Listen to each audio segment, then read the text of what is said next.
मित्रों, प्रेमानंद महाराज जी ने बताया कि आज की नई पीढ़ी को ब्रह्मचर्य और धर्म की शिक्षा सही से नहीं मिल पा रही है।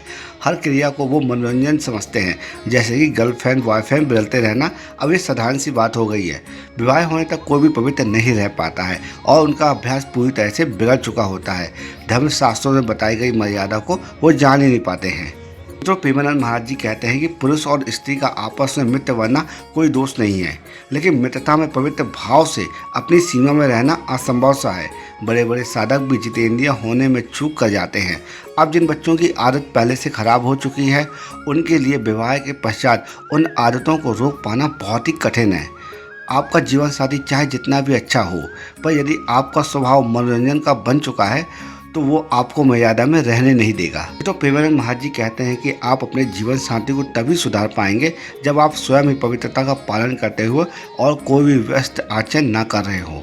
अगर आपको पता चल जाए कि आपका जीवन साथी धर्म विरुद्ध आचरण में पड़ गया है या उसका किसी के साथ अवैध संबंध है, तो सबसे पहले आप उसे प्यार से समझाते हुए संभालना चाहिए।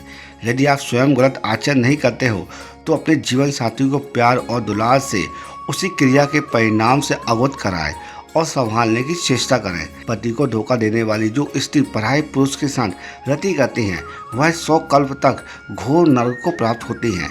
पति वंचक पर पति रति कराई, रो रो नरक कल्प सती पराई।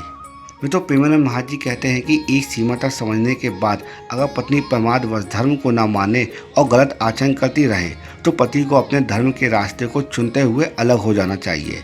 सरकार द्वारा तलाक की व्यवस्था है, जिसके अंतर्गत पति को अपना पक्ष साबित करते हुए अपनी पत्नी से संबंध खत्म कर लेना चाहिए।